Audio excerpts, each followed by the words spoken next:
Pertito anak, adlaw ka diya kag tagtaganay kang inyong card. Abe, paturo ka ko kang grades mo. Abe, daraja ang report card mo. Bertito, Tay? nabatian mo ako? Paturo ka ako kang card mo. Ay,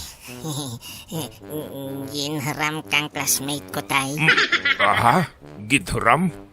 Wanhaw nga ginpahiram mo timo. Nga imuta na to card. Kag imuta na grades to. Tay? Ano kuno ang rason andat nga ginhiram na kanimo ang card mo? Ay, pahadlok na kano kay nanay na tay. Ano?